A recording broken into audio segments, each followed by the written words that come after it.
मुलांना मधल्या वेळेत खाण्यासाठी सतत काहीतरी हवं असतं. बाहेरचे बेकरी प्रोडक्ट खाण्यापेक्षा आज आपण बनवतोय गव्हाच्या पिठापासून पौष्टिक असे मिनी पॅनकेक. हे बनवायलाही तितकेच सोपे आहेत आणि गव्हाच्या पिठापासून बनवल्यामुळे ते पौष्टिक देखील आहे. चला तर मग वेळ न घालवता आपण रेसिपीला सुरुवात करूया. नमस्कार, मी रुपाली. रुपाली रेसिपीमध्ये तुम्हा सर्वांचे स्वागत आहे. तर इथे मी अर्धी वाटी रवा घेतलेला आहे. अर्धी वाटी रव्यासाठी आपण इथे अर्धी वाटीच ओट्स घेणार आहोत. ओट्स घातल्याने आपले हे रेसिपी आहे किंवा हे आपले पॅनकेक आहे खूप छान टेस्टी देखील बनतात आणि हेल्दी देखील आहेत. तर इथे मी फ्लेवरसाठी एक इलायची घातलेली आहे आणि छान अशी याची पहिल्यांदा जाडसर अशी पावडर पण करायची आहे.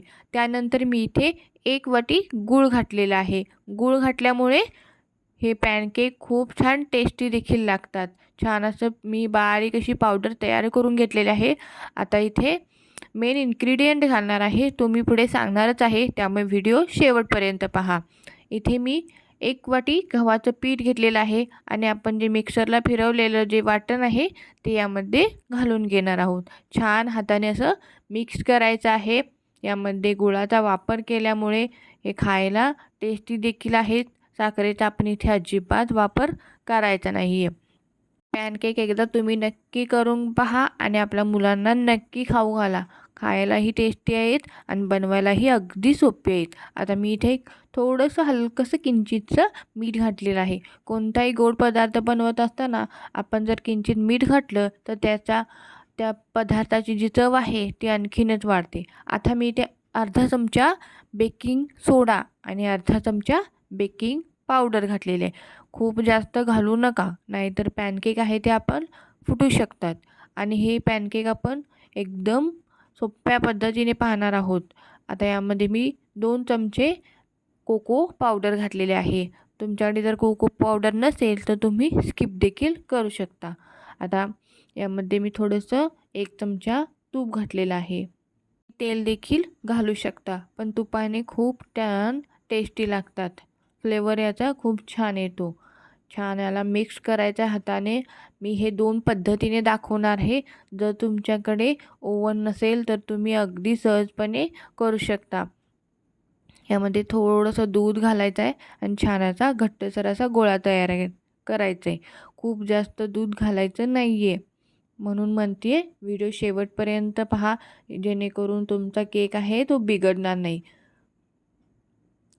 मी ते 2 पद्धत दाखवणार आहे. मी एका प्लेटला तूप लावून घेतलेलं आहे आणि छोटे छोटे तुम्ही तुमच्या आकाराचे बॉल्स बनवून घेऊ शकता. मी असे छोट्या छोट्या आकाराचे बॉल्स बनवलेले आहेत. त्यानंतर वरून थोडंसं मी इथे ड्रायफ्रूट लावलेलं आहे. तुम्ही तुमच्या आवडीनुसार कोणतेही ड्रायफ्रूट लावू शकता. मी ते बदाम छोटे छोटे पीसेसमध्ये कट करून अशा पद्धतीने लावून घेतलेले आहेत. वरून थोडंसं हलकंसं प्रेस करून घ्यायचं आहे. खायला खूप टेस्टी लागतात. पण इथे एक महत्त्वाची टीप, खूप जास्त बेकिंग सोडा किंवा बेकिंग पावडर घालायची नाही आहे, जेणेकरून आपले जे मिनी केक आहेत ते तुटू शकतात. छान असं प्लेटमध्ये मी ते घालून घेते. खाली तुम्ही बटर पेपर लावलं तरी देखील चालेल. पहा किती छान सुंदर दिसत आहेत ना. मुलं अगदी आवडीने खातील. बाहेरचं बेकरी प्रोडक्ट खाणं अगदीच विसरून जातील. त्यामुळे एकदा नक्की करून पहा. आता याला छान असं बेक करून घेऊयात. मी ते कढई घेतलेले आहे. यामध्ये असं प्लेट घालायची आहे. तुमच्याकडे जर प्लेटचं स्टँड जरी असलं तरी देखील तुम्ही घालू शकता. आणि वरून आपण हे झाकण लावून घेणार आहोत. छान याला आपण 15 ते 20 मिनटं छान असं बेक करायचं आहे. आता दुसरी पद्धती तुम्हाला मी दाखवते. इथे मी जो आपला डोसा बनवण्याचा तवा असतो तो घेतलेला आहे. छान मीडियम हीटवरती आपल्याला गरम करून घ्यायचा आहे आणि थोडंसं हलकंसं तेल लावा किंवा तूप लावा, काहीही चालेल. आणि अशा पद्धतीने मगाशी आपण जसे बनवलेत त्याच पद्धतीने पॅनकेक बनवायचे आहेत आणि अशा पद्धतीने एकसारखे असे आपण ठेवून देणार आहोत. वरून थोडंसं आपण झाकण लावायचं आहे आणि याला एक 10 ते 15 मिनटं किंवा जितका वेळ लागेल तितका वेळ आपण हे केक करून घेणार आहोत. तयार आहेत आपले चॉकलेट मिनी केक.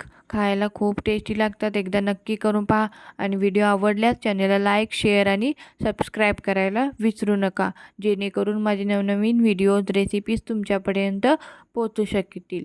तुम्ही पाहू शकता किती छान मस्त झालेत. एकदा मुलांना नक्की करून घाला. चला, बाय बाय.